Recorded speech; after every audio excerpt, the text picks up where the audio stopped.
हाँ माइकल, थोड़ा सा आप नरिश ले रहे हैं। माइकल एडिशन में दो चीज तो पहले से ही क्लियर था। एक आपको बताए थे माइकल एक्सेप्टर, दूसरा था माइकल डोनर। माइकल एक्सेप्टर में क्या मैंने बताया था, और तीसरा था आपका बेस। हाँ, एक्सेप्ट जो करता है वह ओलिफिनिक होता है, पहले ही बताया गया है, एक्टिवेटेड ओलिफिनिक कंपाउंड। एक्टिवेटेड ओलिफिनिक कंपाउंड का मतलब क्या हो गया, दिमाग में कुछ रहा होगा, किसी एक कंपाउंड का नाम तुरंत आ जाना चाहिए। हाँ, अल्फा बीटा अनसैचुरेटेड कीटोन भी हो सकता है, एल्डिहाइड भी हो सकता है, एस्टर भी हो सकता है, एमाइड भी हो सकता है, एनहाइड्राइड भी हो सकता है। आखिर फंक्शनल ग्रुप आपके सामने ज्यादा थोड़ी ना है, जो आपके हैं वो तो आपके ऑलरेडी रहेंगे। अल्फा बीटा अनसैचुरेटेड मतलब ये बताए हुए थे, शायद याद होगा तो ठीक है, नहीं याद होगा तो आगे पढ़ा जाएगा। मान लीजिए ये भी तो है, अल्फा बीटा अनसैचुरेटेड एस्टर है। अगर माइकल डोनर लेते हैं तो वहां पर बताए थे एक्टिव मिथाइलिन कंपाउंड, वह याद रहेगा इसलिए उसका नाम बताए थे, या रिएक्टिव मिथाइलिन कंपाउंड, जो आप लोग बीएससी फर्स्ट ईयर में पढ़े हुए हैं। तो इसमें मैंने बताया था कि इस तरह से भी ले सकते हैं कि आपका जगह तो यहाँ कम है, इस तरह से भी ले सकते हैं, ये डबल बॉन्ड O हो गया, और यहाँ पे OET कर सकते हैं, ये भी डबल बॉन्ड O हो गया, यहाँ पे भी आप OET कर सकते हैं। अब इस कंपाउंड का नाम आप जानते हैं, मैलोनिक एस्टर है। मैलोनिक एसिड भी ले सकते हैं, मतलब इसी को डाई इथाइल मैलोएट या मैलोनिक एस्टर कहते हैं। इसी के जगह पे एस्टोएस्टिक एस्टर, मतलब जब नाम याद रहेगा तो आपको इस तरह से अगर बनाते, बड़ा करके बनाते, तो शायद आपको नहीं भूलता। ये COCH3 यह है, यहाँ पर C double bond O OC2H5 ये हो जाता। अब ये एस्टोएस्टिक एस्टर हो गया। यही इतना नहीं, मान लिया जाए ये है तो इसे भी ले सकते हैं, ये आपको मैंने दिया था। हाँ अच्छा, इसका नाम क्या होगा बताए थे, प्रोपेन डाइनाइट्राइल, यही ना है। मतलब अगर कहेंगे तो प्रोपेन डाइनाइट्राइल होगा या डाइसाइनोमीथेन होगा, मतलब बहुत सारे कंपाउंड होते हैं। इस तरह से मैंने बता दिया था, शायद याद आ जाए तो ज्यादा अच्छा है, सबस्ट्रेट ही याद। और ये किसके कैटेगरी में आते हैं भी बताए थे कि ये सब सबस्ट्रेट होंगे। उसके बाद क्या जरूरत पड़ता है, स्ट्रॉन्ग बेस की, कैटालिस्ट की, और प्रोडक्ट इसका क्या बनता है ये भी बताए। हाँ, सैचुरेटेड एस्टर बनता है, जिसका मैंने मैकेनिज्म शायद बता दिया था, कैसे होता है, कितने स्टेप में होता है। क्योंकि अगर नाम लिख के आएगा तब तो आप अपने मन से उठाएंगे, कोई भी कंपाउंड आएगा तो आप उठा लेंगे। तो इसमें आपने जहां तक था, कोई एग्जांपल आपको हमने लिया था, साइक्लिक था कि एसाइक्लिक था, एसाइक्लिक था। तो जो भी लिया, मान लीजिए जो भी लिखेंगे नया होगा, लेकिन लिए क्या थे, आपका रिएक्टेंट क्या था, इतना तो याद होना चाहिए। कहां से मैकेनिज्म करेंगे, उस रिएक्टेंट का अल्फा बीटा अनसैचुरेटेड एस्टर था, और दूसरा क्या था,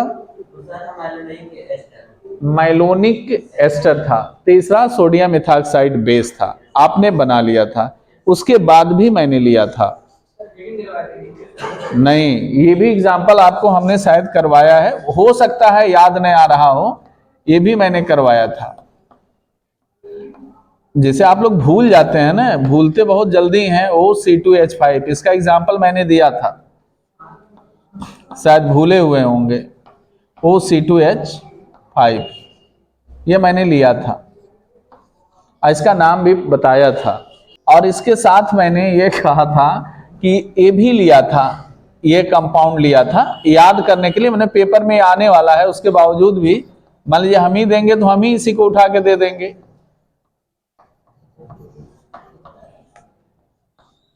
अब तो आप लोग कॉपी दिखाई जानी चाहिए, दिखाई जाती ज्यादा अच्छा रहता। आप देखते क्या भूल हुआ है, टीचर से नहीं लेकिन आप लोगों से भूल जो है वो इसी को सुधार करना था, ये था। इसका मैकेनिज्म भी बताया गया था। अगर यहाँ OC2H5 ग्रुप के जगह पे यहाँ पे जो लिखा गया है ये एस्टर ग्रुप है, ये भी डाई एस्टर है, अगर यहाँ पर एसिड ग्रुप ले लें, मतलब इसको और आगे से भी करा सकता है, मतलब इससे भी पूछ सकता था, यहां से भी पूछ सकता था, आपको फंसाने के लिए उसके पास बहुत सारे तरीके होते हैं, इससे डायरेक्ट भी करा सकता था और यहां पर ये दे देता, कुछ भी दे देता, मतलब ये दे देता HOC2H5, तो देख के कहते ये भी अल्कोहल है, बेसिक ही होगा। तो ये देखिए ये सक्सीनिक एस्टर है कि एसिड है, सक्सीनिक है नहीं, मलेइक एसिड है, इसीलिए मैं नाम लिख, मलेइक है, इसी का अपोजिट बना देते तो फ्यूमेरिक हो जाता। मलेइक एसिड का अल्कोहल के साथ क्या हो गया, यहाँ पर एस्टरिफिकेशन हो गया, नहीं हो गया? जब एस्टरिफिकेशन होगा तो ये बनेगा, एक एक स्टेप अपना दे सकता है, तो ये क्या बन गया, मलेइक एस्टर बन गया, डाई इथाइल मैलिएट जिसे कहेंगे। अब डाई इथाइल मैलिएट के पास क्या मिल गया, एक्टिव मिथाइलिन कंपाउंड मिल गया और बेस मिल गया। और जब ये मिल गया तो कौन सा रिएक्शन होना शुरू हो जाएगा, माइकल एडिशन, कार्बेनाइन बनेगा, पहला स्टेप होता है। और कार्बेनाइन जो बनना चाहिए वह इनोलेट बना ले, और वह इनोलेट जो हो इसका थर्मोडायनेमिकली स्टेबल हो, काइनेटिकली नहीं, थर्मोडायनेमिकली स्टेबल हो। थर्मोडायनेमिकली स्टेबल होने का मतलब यह है कि प्रोडक्ट जब भी बनेगा तो उसी से बनेगा, काइनेटिकली से नहीं बनेगा। मतलब तो इसका शायद प्रोडक्ट हमने बनवा दिया था, देखिए कॉपी में बना हुआ है, नहीं बनेगा तो हम तो है ही हैं, हम तो बनाएंगे ही। और यहाँ तक कि ये भी कहे थे कि इसको बनाने के बाद इसको हाइड्रोलाइज करा लीजिए, डीकार्बोक्सिलेशन करा लीजिए, और उसके बाद प्रोपेन 1 2 3 ट्राई नहीं कार्बोक्सिलिक एसिड बना था, इसीलिए याद दिलाते हैं। है कठिन, ऐसा नहीं है कि बहुत आसान रिएक्शन है। मानो ये डालने के बाद पहले नंबर पे पड़ा, दूसरे पर ये आपको डाल दिया गया यहाँ पर, और तीसरे पे मैंने कह दिया डेल्टा डाल दिया, और ये बना था प्रोडक्ट आपका इस तरह से। अगर आप देखें तो यहाँ पे भी COOH, यहाँ पे भी COOH, और यहाँ पे भी COOH, ये प्रोडक्ट बना था।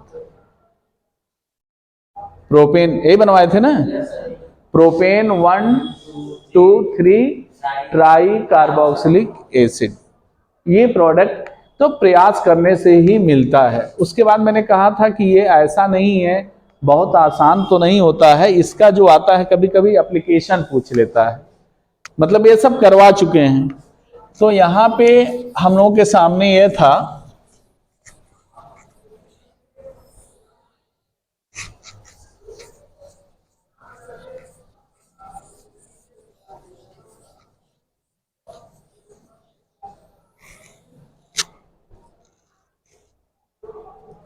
जिसमें एक तरह से पहले एप्लीकेशन में हम इसका क्या बताए थे आपको, रिजियो सेलेक्टिविटी। तो माइकल एडिशन रिएक्शन रेजियो सेलेक्टिव होता है, क्यों होता है, क्योंकि उसके पास 2 न्यूक्लियोफिलिक सेंटर होते हैं, और वह 2 न्यूक्लियोफिलिक सेंटर में एक सेंटर आपका 1-2 का काम रोल अदा करेगा, तो दूसरा 1-4 का करेगा। तो रिजियो सेलेक्टिविटी में किस वजह से होता है यह रिजियो सेलेक्टिविटी, तो इसका छोटा सा दिमाग में रखना है, ड्यू टू 1-4 कह सकते हैं, एंड 1-2, मतलब ड्यू टू 1-4 एंड 1-2 एडिशन के कारण होता है, क्योंकि एडिशन रिएक्शन है तो एडिशन करता है। अब इसके लिए शर्त क्या है, 1-4 एडिशन के लिए कब ज्यादा मेजर प्रोडक्ट मिलेगा, कब प्रेफरेबल प्रोडक्ट मिलेगा, मतलब कहने का ये, हाँ, न्यूक्लियोफाइल जो हो वह किसका हो, स्ट्रॉन्ग बेस। ये आप लोग नहीं लिखे थे, आज बता रहे हैं कि यहाँ से आपको जानकारी रखनी चाहिए था, रिजियो सेलेक्टिविटी इन माइकल एडिशन रिएक्शन, मतलब ये दिमाग में रखना चाहिए, जिससे याद रहे किसमें, माइकल एडिशन रिएक्शन। अब कब होगा रेजियो सेलेक्टिविटी में? पहली शर्त अगर देखी जाए, हाँ, जब दिमाग में इतने आना चाहिए, न्यूक्लियोफाइल जो हो बिकम क्या हो, स्ट्रॉन्ग बेस। मौका देखेगा, स्ट्रॉन्ग बेस होगा तो तुरंत आक्रमण कर देगा। गिब्स क्या दे देगा? 1,2 addition product as a major product,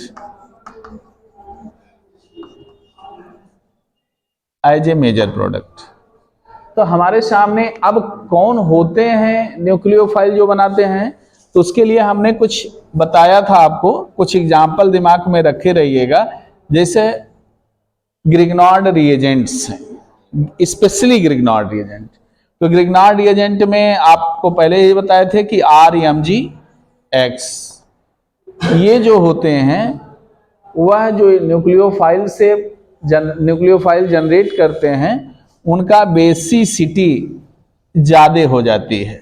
इसके अलावा यही नहीं है, और भी बताए थे आपको, याद अगर हो तो बता सकते हैं। कोई और इसके अलावा नहीं नाम बताए थे ग्रिग्नॉर्ड रिएजेंट के? मैंने 4 नाम बताया था। दूसरा कौन बताए थे? कोई भी मेटल हैलाइड हो, लेकिन उसमें मेटल हैलाइड में बहुत सारे मेटल जो डाई एल्काइल लिथियम क्यूपरेट होते हैं वह नहीं करते हैं, उसमें 2-2 एल्किल ग्रुप होते हैं। और इसमें देखिए ग्रिग्नॉर्ड रिएजेंट में एक ही एल्किल ग्रुप है, बेस का काम करेगा। तो यहां पर जो स्ट्रॉन्ग बेस का काम करेगा वह 1,2 प्रोडक्ट देगा। इसके अलावा जैसे आप पढ़े होंगे PHLI का नाम सुने होंगे, इसमें भी एक ही एल्किल ग्रुप है। मतलब ये ट्रिक है कि कैसे पकड़ेंगे, मतलब कोई भी है RLI है तो इसमें भी एक ही है। इसमें बेसिक पार्ट क्या होगा? सोडियम बोरोहाइड्राइड अगर ले लें, H- आयन, एल कार्बन नहीं मिलेगा न्यूक्लियोफाइल, लेकिन इसमें न्यूक्लियोफाइल क्या मिलेगा? H- hydride ion. यहाँ पे अगर यह नहीं है तो लिथियम एल्यूमिनियम हाइड्राइड भी आप ले सकते हैं, कभी जरूरत में ले नहीं सकते हैं, दिया होगा तो आप ध्यान रखिएगा, एक्सेट्रा। तो ये सब जो आते हैं इनसे जो न्यूक्लियोफाइल जनरेट होगा, इससे भी न्यूक्लियोफाइल जो जनरेट होगा वह R-, इससे जो न्यूक्लियोफाइल जनरेट होगा वह PH-, इससे भी जो न्यूक्लियोफाइल जनरेट होगा R-। तो ये सब जो बिहेवियर जो इसमें होते हैं एक तरह से 1,2 एडिशन प्रोडक्ट के लिए रिस्पॉन्सिबल होते हैं। हाँ, स्ट्रॉन्ग बेस 1,2 देगा और वीक बेस होगा तो आराम से कहाँ अटैक करेगा? नीचे जाके, मतलब 1,4 एडिशन कर देगा, 1 पे जाएगा 4 पे जाएगा। अब जैसे इसमें एग्जाम्पल के दौरान मान लीजिए कोई भी है तो यहाँ पे एक्टिवेटेड कंपाउंड होना चाहिए। क्या लेते हैं ये भी आपको ध्यान में रखना चाहिए कि क्या, मान लीजिए यही मैंने ले लिया कोई सिंपल रिएक्शन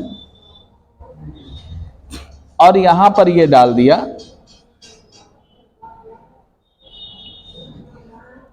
डबल बॉन्ड लगा दिया, अभी हमने कोई काम नहीं किया, तो ये भी बना। ऐसा नहीं कि वह बनाएगा तो केवल 1,2 बनेगा, दूसरा नहीं बनेगा। जब रेजियो सेलेक्टिविटी की बात आवे तो दोनों प्रोडक्ट, क्योंकि उसमें 2 फंक्शनल ग्रुप होते हैं, एक मोर एक लेस। तो वहां पर इसीलिए इसको कहा गया कि यहां पर भाई एक न्यूक्लियोफिलिक सेंटर यहां जनरेट करेगा जो होगा न्यूक्लियोफाइल अटैक करने के लिए, और यहां पर इलेक्ट्रॉन डेंसिटी कम होगा, दूसरा न्यूक्लियोफिलिक सेंटर एक यहां जनरेट होगा। तो अगर यहां अटैक करेगा तो यहां तक आएगा तो 1, 2, 3, 4 होगा, यहां करेगा तो 1, 2 ही होगा। तो यहां पर अगर हम डालते हैं कहीं भी कोई प्रोडक्ट, मान लिया जाए यही डाल दिए हम, PHLI ही डाल दिए, तो प्रोडक्ट आप बड़े आराम से बना लेंगे, क्योंकि बेस हमारा अगर स्ट्रांग है तो 1, 2 में जाएगा, और अगर बेस हमारा वीक है तो 1, 4 में जाएगा।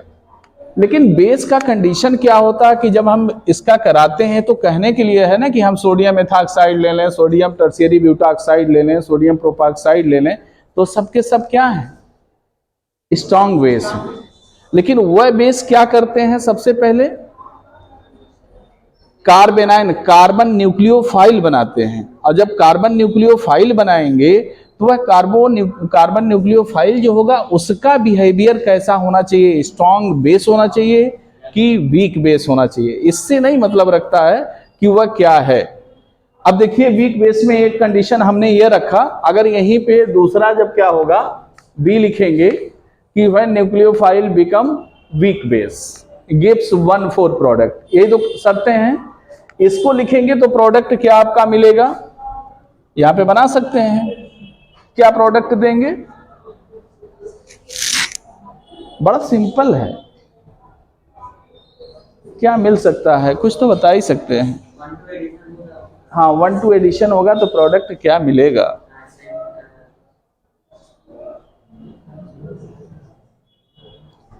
तो मतलब क्या मिल सकता है, अगर यहां होगा तो बड़ा सिंपल रिएक्शन है। आप लिखेंगे क्या, यही बनाएंगे, जैसे देखते देखते आप लोगों को ये चीजें आ जाती हैं। यहां पर क्या मिल जाएगा, O माइनस Li+, और यहां पे क्या मिल जाएगा, PH मिल जाएगा, इन प्रोडक्ट बनेगा। यहां बांड जैसे है ऐसे रहेगा। लेकिन देखिए यहीं पे अगर बी वाला शर्त आता है कि व्हेन न्यूक्लियोफाइल बिकम स्ट्रॉन्ग के जगह पे हम क्या लिख दें, यही इतना हटा दें, यहां पर वीक लिख दें, वीक बेस, तो गिब्स क्या दे देगा, 1,4 addition product as a major product. तो कभी कभी ये भी आप लोगों ने देखिए उसी से मिलता जुलता एग्जाम्पल यह है, हो सकता है इसको करवा भी दिए हों, नहीं हुआ होगा तो आज होगा।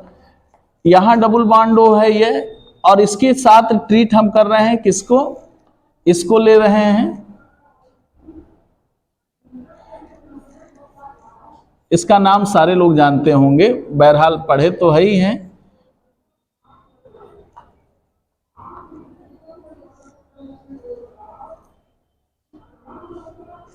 अब यहां पर हमने लिया OC2H5 माइनस आयन। देखने से तो कुछ नहीं लग रहा है, कहीं न माइलोनिक एस्टर दिख रहा है, न कहीं alpha beta unsaturated aldehyde ketone anhydride, ये भी नहीं दिख रहा है। अब इस तरह से आ जाए रिएक्शन तो कहेंगे पता नहीं माइकल का है कि किसका है, तो समस्या यही है कि किसका है। अब देखिए ये क्या है, हाँ इसके पास क्या होगा, एसिडिक प्रोटॉन। अगर ये आपका स्ट्रॉन्गर एसिड होगा तो इसका जो कॉन्जुगेट पेयर बनेगा वह वीक होगा। अब इससे ये क्या करेगा, एक प्रोटॉन ले लेगा, इसमें से अगर हम एक प्रोटॉन माइनस कर दें अगर H+ आयन, तो ये क्या बना देगा, ये आपके सामने रखा हुआ है, ये चीज ये बना हुआ है। यहां पर क्या आ जाएगा, पॉजिटिव आ जाएगा, बेस प्रोटॉन लेगा, ये जाएगा। हाँ अब इसका मतलब कि दोनों स्पीसीजों में किसका अंतर है, सिर्फ एक ही H का अंतर है, इसलिए ये दोनों, ये और ये क्या हो जाएंगे, कॉन्जुगेट पेयर हो जाएंगे। तो कॉन्जुगेट पेयर में एक होगा कॉन्जुगेट एसिड, दूसरा होगा कॉन्जुगेट बेस। अच्छा कौन दोनों में ज्यादा स्टेबल होगा, माइनस वाला। काहे को स्टेबल होगा, हाँ क्योंकि वह एरोमेटिक नहीं है, हाँ सब कुछ फॉलो करेगा। तो यह एरोमेटिक है और ये स्पीसीज कैसा है, एंटी एरोमेटिक है, एरोमेटिसिटी, हाँ नॉन एरोमेटिक है, नहीं है। और नॉन एरोमेटिक है तो एंटी एरोमेटिक से अधिक स्टेबल होगा, नहीं होता है, पढ़े भी होंगे।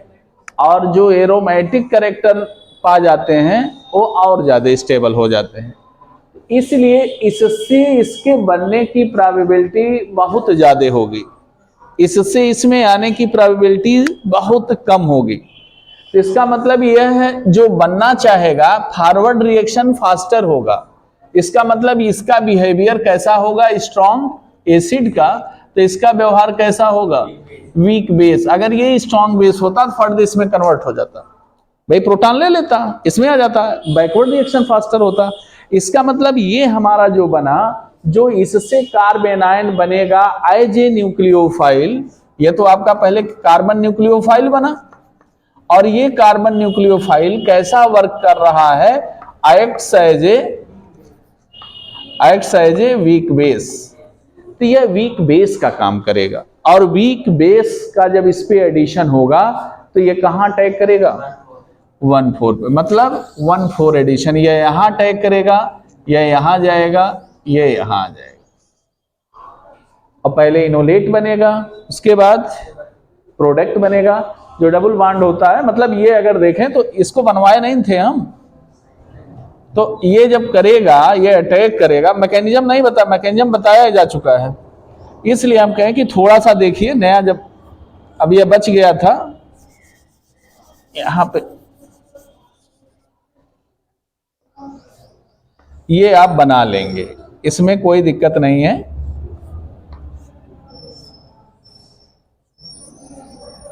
ऊपर जाने में बड़ी, और ये आया,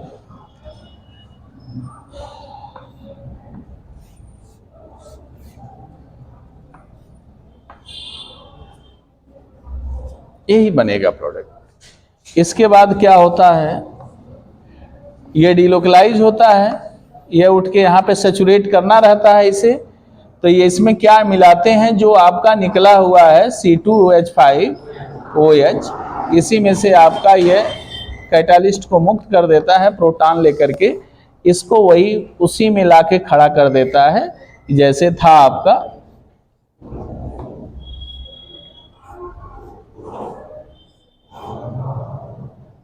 चार एक छूट गया, एक मेंबर रिंग नीचे, 5 मेंबर रिंग ये भी है, यह इस तरह से प्रोडक्ट को आप निकाल लेते हैं। तो इसमें रिजियो सेलेक्टिविटी पाई जाती है, किसमें, माइकल एडिशन में। थोड़ा सा हमें इसी से बच के रहना है कि कहीं कोई इस तरह का प्रोडक्ट आवे तो अलर्ट रहना है कि भाई अगर नहीं कर पाते हैं तो अलग बात है, लेकिन अगर कर ले जाते हैं तो उससे बड़ी बात कुछ हो ही नहीं सकती है। इसमें स्टीरियो केमिस्ट्री भी इसकी देखी जाती है, और थर्मिनोलेट, मतलब अगर हमारा कीटोन या साइक्लिक कीटोन जो है अगर एसिमेट्रिकल हो तो भी वहां पे इसके लिए क्वेश्चन अलग अलग बनते हैं। तो इसलिए हमने पहला हेडिंग डाला था रिजियो सेलेक्टिविटी इन माइकल एडिशन। दूसरा जब इसके बाद हम बताएंगे तो इसमें थोड़ा सा आपको स्टीरियो केमिस्ट्री पढ़ाने से पहले थर्मोडायनेमिक इनोलेट्स के बारे में बताना पड़ेगा, कि मतलब माइकल एडिशन में अगर हमारा कीटोन कैसा हो, एसिमेट्रिकल हो। एसिमेट्रिकल का मतलब यहां देखिए जो कीटोन लिए हैं वो कैसा है, सिमेट्रिकल है। थोड़ा सा देखने पे ऐसा लग रहा है कि ये सिमेट्रिकल है। यहाँ पे अगर हम कोई ग्रुप लगा देते, मिथाइल ग्रुप या कुछ लगा देते, मतलब ये कीटोन अल्फा बीटा अनसैचुरेटेड है, बांड हटा देते तो बिल्कुल सिमेट्रिकल होता। लेकिन अगर यहाँ पे हम क्या करा दें, कोई एल्किल ग्रुप लगा दें, कीटोन केवल ले लें, तो कीटोन भी क्या होता है, नहीं, अगर कोई साइक्लिक कीटोन लें तो उसका नेचर माइकल एक्सेप्टर का होगा कि माइकल डोनर का होगा। Very good. माइकल डोनर क्यों होगा, क्योंकि जो कार्बेनाइन बनाएगा वह स्टेबलाइज करेगा due to the formation of enolate ion. तो इसका मतलब अगर कीटोन हमारा ये सिमेट्रिकल होगा तो जो माइकल एडिशन होगा वह वाया थर्मोडायनेमिक इनोलेट के द्वारा होगा, काइनेटिक इनोलेट के द्वारा प्रोडक्ट उसका नहीं बनेगा। तो वही कह रहे हैं कि दूसरे पॉइंट में हम लोग बस इतने लिख लें, अगर आप लोग चाहें तो लिख भी सकते हैं सेकेंड पॉइंट में, थर्मोडायनेमिक वर्सेस काइनेटिक इनोलेट, इतना तो हेडिंग डाल सकते हैं।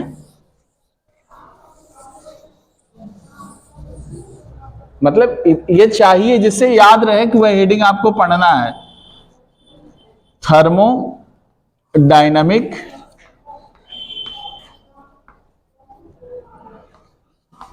Enolate versus kinetic enolate. तो ये कब इसकी जरूरत पड़ती है?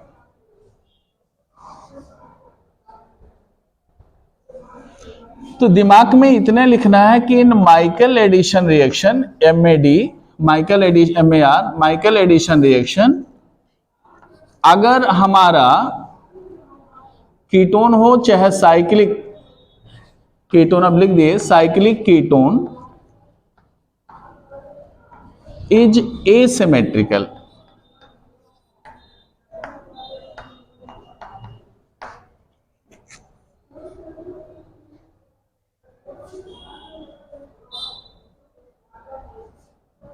तब क्या होगा?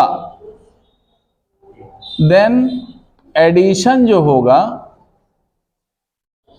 ऑलवेज किसके द्वारा होगा? वाया थर्मो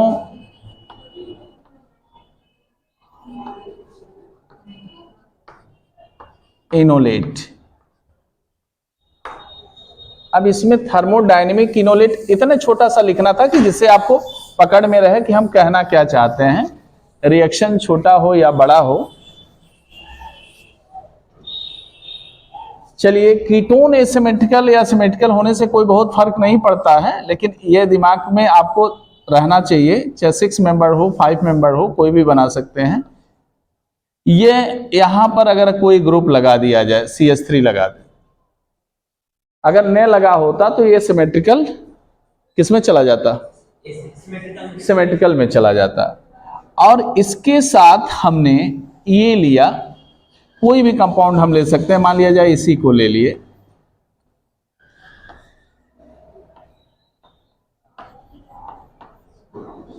और यहां पर मैंने कोई बेस लिया, कोई जरूरी स्ट्रांग बेस में ये भी होता है, इसका नाम क्या होगा?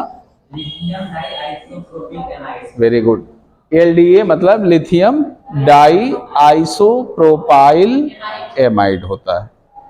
ये भी एक तरह से स्ट्रांग बेस होता है। तो ये क्या बनाता है? LDA लिथियम किनारे हो जाता है, इसमें से क्या निकल जाता है? DAH, है ना? DAH का मतलब प्रोटॉन या ट्रैप करता है। तो देखिए यहां भी प्रोटॉन है और यहां भी प्रोटॉन है, जो अल्फा CH बॉन्ड होगा वह एसिडिक होगा। तो LDA का काम पहले क्या होगा? प्रोटॉन एब्स्ट्रैक्ट करना।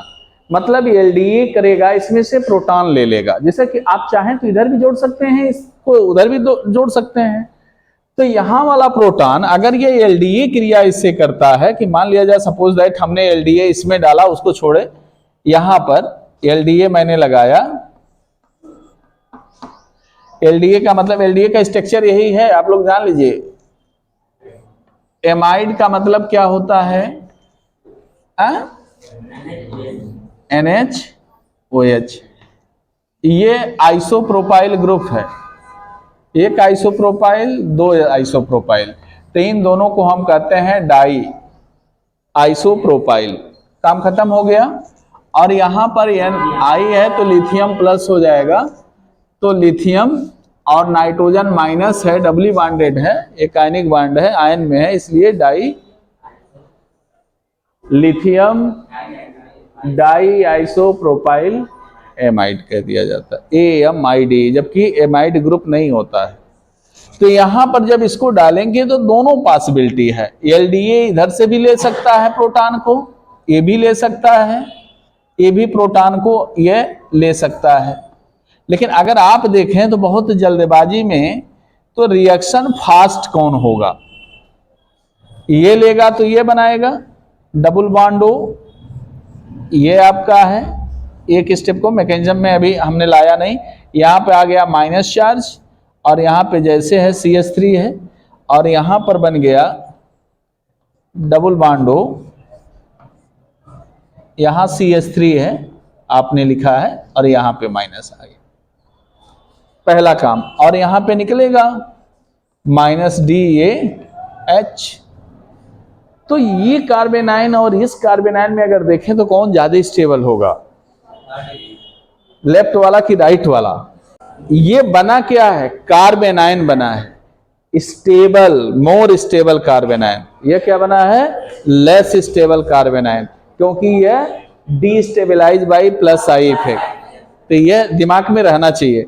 But it also undergo enolate formation, ये भी इनोलेट बनाएगा, ये भी इनोलेट बनाएगा। मतलब अगर इसको देखें या इसको देखें, दोनों में क्या होगा, दोनों में इनोलेट का फॉर्मेशन होगा। ये क्या बना था, कार्बेनाइन, लिखते हम कार्ब एनायन, और ये कार्बेनाइन जो था वह कैसा था, मोर स्टेबल था। और ये कार्बेनाइन क्या था, ये भी कार्बेनाइन ही बना है, कार्बेनाइन। ये था आपका लेस स्टेबल। देखिए नाम, दोनों के नाम में अभी डिफरेंस है, इनोलेट तक नहीं पहुंचे हैं। उसका कारण बताने के लिए ही इतना हम काम कर रहे हैं। तो जब इसको पहुंचेंगे तो ये बना देगा O-, यहां पे आ गया आपका बॉन्ड, और ये आपका है CH3, और ये भी वही बनाएगा। अब कौन पहले बना होगा और कौन बाद में बनेगा? जो मोर स्टेबल है वह पहले बनेगा। सही बात है, एकदम बिल्कुल राइट बात है। अब ये कार्बेनाइन से क्या बन गया, इनोलेट आयन, और ये भी बना इनोलेट आयन। तो जिसमें टाइम की बात नहीं आती है, मतलब टाइम इज नथिंग। इनोलेट का फॉर्मेशन स्ट्रिक्टली हिंडर्ड साइड से अगर होता है तो उसमें टाइम क्या हो जाता है, very very less, more time taking, more thermodynamic stable, less time taking, less thermodynamic, मतलब काइनेटिकली स्टेबल हो जाता है। तो ये जो इनोलेट बना है इसे हम कह देते हैं कि ये लेट में बनेगा, क्योंकि अनस्टेबल कार्बेनाइन से बना है, इसलिए ये क्या हो जाएगा, thermodynamic enolate, thermodynamic enolate ion. ये दिमाग में रहता। और जो स्टेबल कार्बेनाइन से बना है, फास्ट बना है, सबसे पहले बना है, उसे हम कहते हैं काइनेटिक। अरे लिख नहीं मिल रहा नीचे, काइनेटिक इनोलेट।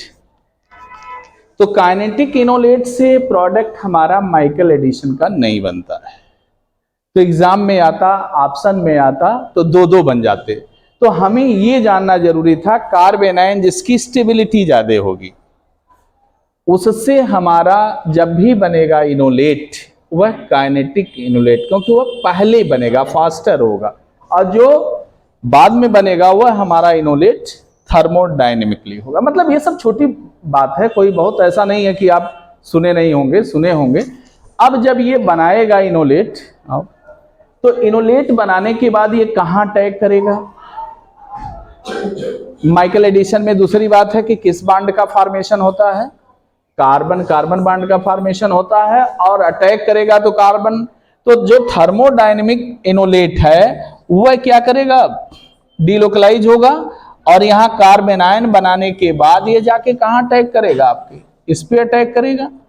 और जब ये इस पे अटैक करेगा तो ये बॉन्ड यहां शिफ्ट करेगा, और ये कहां शिफ्ट कर जाएगा, यहां शिफ्ट कर जाएगा। ये होगा रिएक्शन सेकेंड स्टेप का। पहला स्टेप क्या होता है, formation of carbanion which is stabilized by enolate ion, और फिर वह इनोलेट आयन से क्या करता है, अटैक करता है किस पर, माइकल एक्सेप्टर पे, और ये बन गया माइकल डोनर। तो अब ये माइकल डोनर इस पे अटैक करेगा, तो आपका सेकेंड स्टेप का प्रोडक्ट फॉर्मेशन वाले स्टेप में आप पहुंचते हैं। तो ये क्या बन जाएगा, ये है आपका, यहां पर ओ क्या हो गया, डबल बॉन्ड, और यहां पर हम क्या जोड़ सकते हैं। अब इसमें देख लीजिए कितने कार्बन है, 1 2 3, तीनों कार्बन को आप चाहे जैसे 1 2 3। अब 3 जो कार्बन है 1 2 वाले पे, जो डबल बॉन्ड है वह शिफ्ट किया होगा, कहां से, यहां से शिफ्ट करके यहां आया होगा, और यहां से ये आपका क्या बनाया होगा, 3 वाले पे देखिए, यहीं से जिससे कार्बन की संख्या घटने ने जब अटैक किया होगा तो 1 यहां से जुड़ा होगा, तो ये 1 2 और 2 और 3 के बीच में क्या आया होगा, डबल बॉन्ड, और जहां डबल बॉन्ड आया होगा उसी पे क्या आया होगा, O माइनस, और यहां रहा होगा OC2H5। इसलिए मैंने कहा कार्बन की संख्या, और इसमें क्या बचा हुआ है, एक CH3 ग्रुप भी है, ये बनेगा। अब अगर वही ग्रुप इस साइड में जुड़ जाता तो हमारा प्रोडक्ट गलत हो जाता, हम बना के आते तो एग्जाम में। फिर उसके बाद जो लिया है प्रोटॉन, किसमें गया है, LDH में, मतलब यह है LDH डालेंगे, और किसके प्रेजेंस में डालेंगे, Li के प्रेजेंस में डालेंगे, तो क्या निकल जाएगा, LDA। हाँ ये होगा, लिख दिए हैं, L हट गया है, DAH, अरे पूरा लिख देते हैं LDAH, तो यहां पर क्या निकल के आ जाएगा, LDA, क्योंकि कैटालिस्ट था बेस हमारा। और ये किसमें चला जाएगा, तब ये डीलोकलाइज होगा, तो ये यहां पर सेचुरेट हो जाएगा, यहां पर क्या आके जुड़ जाएगा, H आ जाएगा, और प्रोडक्ट क्या बन जाएगा, सैचुरेटेड कंपाउंड बन जाएगा। मतलब है कार्बोनिल कंपाउंड, लेकिन जो आपका ये सिस्टम होता है वह सैचुरेट हो जाता है। ये भी अपने आप में एक प्रोडक्ट बड़ा इंपॉर्टेंट रहता है, क्योंकि यहाँ पर आपको साइट दिखाना है कि रिएक्शन कैसे होगा, और वह अगर नहीं पता चला, 1 2 3 यहाँ पे डबल बॉन्ड OC2H5 और यहाँ पे CH3, ये प्रोडक्ट बन जाएगा। ये वाला पता नहीं चला क्या है, तो ये दिमाग में इसलिए हमने कहा कि इस पे जोर ज्यादा देना है। जैसे एक एग्जाम्पल हमने देखा, ऐसे बहुत सारे एग्जाम्पल आएंगे। हो सकता है कि इसके बजाय ये फ्यूज्ड सिस्टम में आ जाए, हो सकता है कि ये 5 मेंबर के जगह पे यहाँ पर क्या हो जाए, 6 मेंबर हो जाए। तो इसे आपको बचाना है, हम लोगों को नहीं, मतलब आप लोगों को बचाना है। तो दूसरा, पहला क्या था कि रिजियो सेलेक्टिविटी भी देखने को मिलता है माइकल एडिशन में। दूसरी बात कि थर्मोडायनेमिक इनोलेट के थ्रू प्रोडक्ट बनने की वजह से अगर हमारा कीटोन एसिमेट्रिकल है तो जो कार्बन कार्बन बॉन्ड का फॉर्मेशन होगा वह मोर स्ट्रिक्टली हिंडर्ड साइड से होगा, क्योंकि वही थर्मोडायनेमिक स्टेबल या थर्मोडायनेमिक इनोलेट होगा। मतलब वह बात अपने सामने रखेंगे। और यही नहीं, जब रोबिन्सन एनुलेशन पढ़ाएंगे तो वहां भी यही काम होता है, क्योंकि माइकल एडिशन और एल्डाल दोनों होते हैं, इसलिए वहां पे भी जो हमारा माइकल एडिशन होगा तो माइकल एडिशन किसको फॉलो कर रहा है, थर्मोडायनेमिक इनोलेट को, तो उसमें भी हमारा थर्मोडायनेमिक इनोलेट होगा, क्योंकि वही इसके बाद हम लोग पढ़ेंगे, क्योंकि इसका एप्लीकेशन उसमें आ जाता है। तो तीसरी जो बात है, 2 बातें तो मैंने बताई फटाफट क्योंकि बड़ा लंबा है, समाप्त तो होने का नाम नहीं ले रहा है। तीसरा जो आपके सामने है, स्टीरियो केमिस्ट्री। अब स्टीरियो केमिस्ट्री में क्या दिमाग में रखना है कि क्या स्टीरियो केमिस्ट्री कुछ स्टीरियो सेलेक्टिव है, नॉन सेलेक्टिव है, कि स्टीरियो स्पेसिफिक है। तो यहाँ पे तो ऐसा नहीं है, स्टीरियो स्पेसिफिक हो ही नहीं सकता है जब एक से अधिक प्रोडक्ट बना रहा है। तो यहाँ पर जो इसकी स्टीरियो केमिस्ट्री होगी,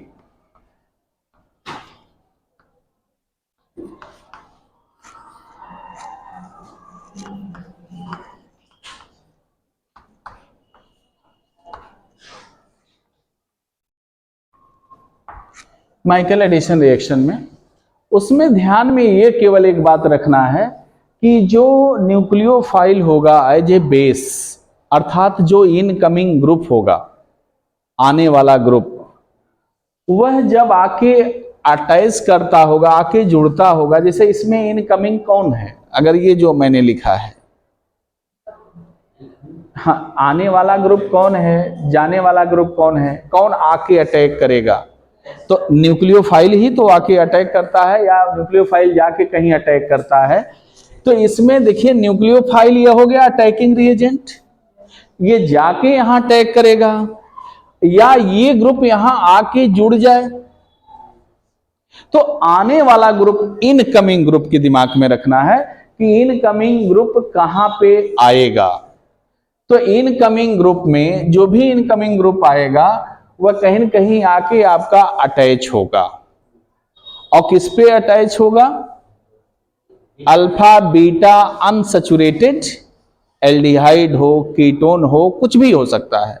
जैसे मान लिया जाए कि आपके समझ में यह है, एक चीज जानना जरूरी है,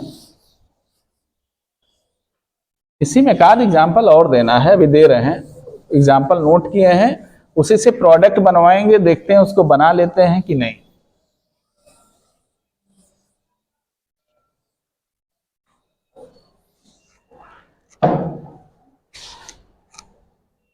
तो स्टीरियो केमिस्ट्री में पहली शर्त दिमाग में रखिएगा, इफ इनकमिंग ग्रुप को हम क्या कहते हैं? आईजी।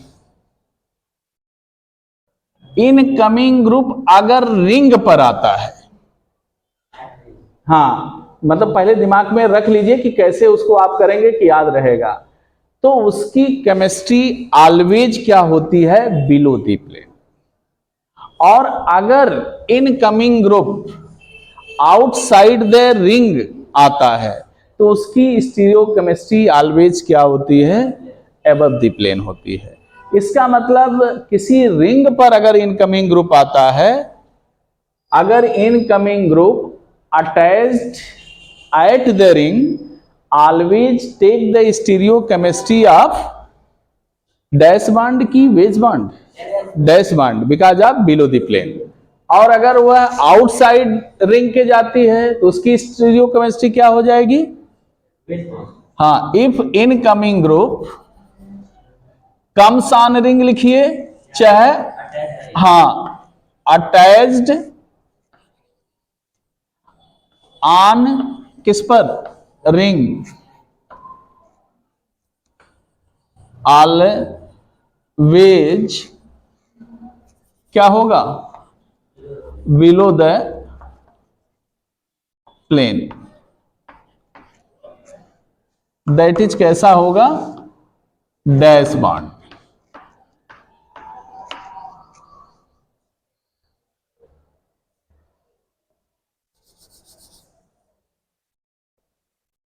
और अगर यही दिमाग में रख लें कि इनकमिंग ग्रुप जो हो attach outer side of the ring, तो क्या होगा? ऑलवेज हाँ अबव द प्लेन। ये छोटा इसलिए है कि मतलब ये केवल आपके दिमाग में रखना है, अबव द प्लेन हो। समझने के लिए क्या किया जाए? कोई भी एग्जांपल ले सकते हैं। जैसे मान लिया जाए, इसको आपको लेना है, एक एग्जांपल हम इसी को ले लेते हैं, देखते हैं कर मिलता है कि नहीं कर मिलता है।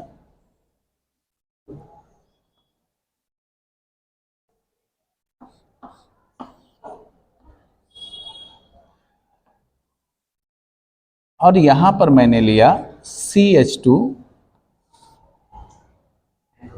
हाँ ऐसे कर दे रहे हैं COOET, जिसे बार बार लिखना ट्वाइस, और सोडियम एथॉक्साइड NaOC2H5, या LDA ही डाल दिया हो, या कोई भी बेस वैसा डाल सकता है, स्ट्रांग बेस हो।